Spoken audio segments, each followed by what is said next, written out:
The Second Battle of the Somme of 1918 was fought during the First World War on the Western Front from the end of the summer, in the basin of the River Somme. It was part of a series of successful counter-offensives in response to the German Spring Offensive, after a pause for redeployment and supply. The most significant feature of the 1918 Somme battles was that, with the First Battle of the Somme of 1918 having halted what had begun as an overwhelming German offensive, the second formed the central part of the Allies' advance to the Armistice of the 11th of November battle. On the 15th of August 1918, English Field Marshal Douglas Haig refused demands from Supreme Allied Commander Marshal Ferdinand Foch to continue the Amiens offensive during World War I, as that attack was faltering as the troops' outer inner supplies and artillery and German reserves were being moved to the sector. Instead, Haig began to plan for an offensive at Albert, which opened on the 21st of August. The main attack was launched by the British Third Army, with the United States Second Corps attached. The second battle began on the 21st of August with the opening of the Second Battle of Bapaume to the north of the river itself. It developed into an advance which pushed the German Second Army back over a 55 km front, from south of Douai to Lafayette, south of Saint-Quentin-Aisne.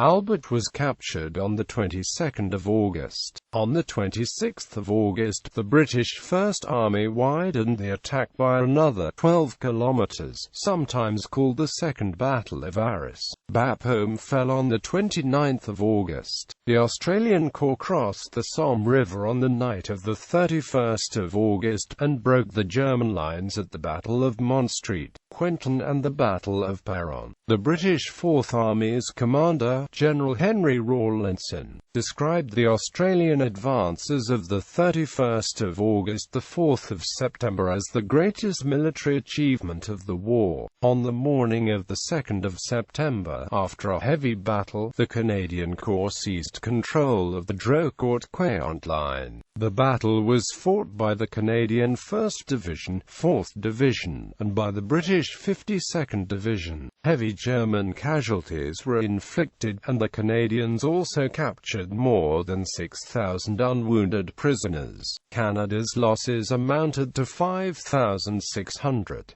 By noon that day, the German commander, Erich Ludendorff, had decided to withdraw behind the Canal du Nord. By the 2nd of September, the Germans had been forced back to the Hindenburg line, from which they had launched their offensive in the spring. On the way to the Hindenburg line, in a fierce battle, the Canadian troops, led by General Sir Arthur Currie, overcame the earthworks of the incomplete Canal du Nord during the Battle of Canal du Nord. In late September, early October, one of the epic battles of the whole war was the breach of the Hindenburg line by British, Australian and American troops. Soon after, the Canadians breached the Hindenburg line at the Battle of Cambrai. A key part of the German supply line ran parallel with the front. This second 1918 battle around the Somme was part of a strategy designed to push parts of the German line back behind this main supply line, so cutting it and making impossible the efficient maintenance of the German forces on the front. The campaign began with Battle of Bapaume and, starting shortly after, the Battle of Saint-Mihiel outside the Somme area, with the aim of reducing salience before using the fluidity of the broken line to press on to the strategic railway. It was hoped that this fluidity would be present as, owing to the German advance in the spring, the German forces